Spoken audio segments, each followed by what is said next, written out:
So I know a lot of fans ask me this: how your duties are split up pretty evenly between special teams and defense, or is it more defense and special teams? How are your duties kind of split up? My priority will always be special teams. I relish that opportunity to be in front of almost our entire football team and get a chance to coach them on fundamentals of playing football, not just specifics of special teams. So, so for me, that takes precedent. But the blessing is that Jeff Hafley is an unbelievable football coach and certainly capable of running that entire room by himself. But, it's a good mix. It's been a really good mix for me. Yeah. And you were basically the defensive coordinator at Maryland last year. Maybe not in name, but you called the defense at Maryland, correct, last year? And that had to be just a huge to be basically a defensive coordinator at the Big Ten level, nice notch in your belt. Yeah, it was great. It was a great experience for me, wonderful learning experience. Fortunately, I had a ton of support with our staff. The guys that were coaching positions there, I've really leaned on heavily. They had a ton of experience coordinating. Chuck Heater would be one of those guys. He was our safeties coach there. He really leaned on him heavily. But yeah, unbelievable experience for me. Had a lot of fun. Our kids responded to a really tough situation there, so I was proud of them. Seems like a nice mix with you and Coach Hafley here. I know the players seem to be talking you guys up a lot, and Coach Day's been talking you guys up a lot. Just your relationship with Coach Hafley and how you feel like that's going to work out. Yeah, I tell you what, I'm in awe of Jeff and just his demeanor and just how smart he is. I've been around a lot of really good secondary coaches, and I could tell you every meeting that I sit in with him, I learn something new every time. And again, I really just appreciate his demeanor, the way he runs the meeting room.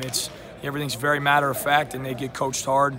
But it's delivered in a manner that you get the message, and there's not a bunch of noise that distracts from that communication, and really what the coaching points get hammered home in the right way. And back to special teams, I'm curious to get your take on this. There's a lot of fans, coaches that don't like some of the new rules in football. Where do you stand? I know player safety is paramount. Where do you stand on some of the new rules that maybe are kind of taking away the kickoff to a certain degree? Guys can now call for a fair catch at the 3. I know that was last year was a new rule, but what are your thoughts on some of these new rules? Well, that's just part of the dynamic. We control the controllables, and that event is outside of our control. So what we can control is our response. So we're going to make sure that we're well prepared and make sure that we understand the nuances of all these new rule changes, and make sure we build a scheme that fits it well and put our guys in position to be successful. Are you super aggressive? How I know Urban was very aggressive with special teams. How do you feel like if you're talking to the fans out there, what should they expect? Super aggressive? Well, I guess time will tell. But we certainly intend to keep the pedal down. We love to be, we strive to be an explosive special teams unit, and aggressive is a good way to put it. Yeah. And just a couple more for me. The personnel I want to ask you about, Drew Chrisman coming back. I mean, he could be one of the top punters to come ever to come out of here, and that's saying a lot. There's a lot of great punters to come out of here.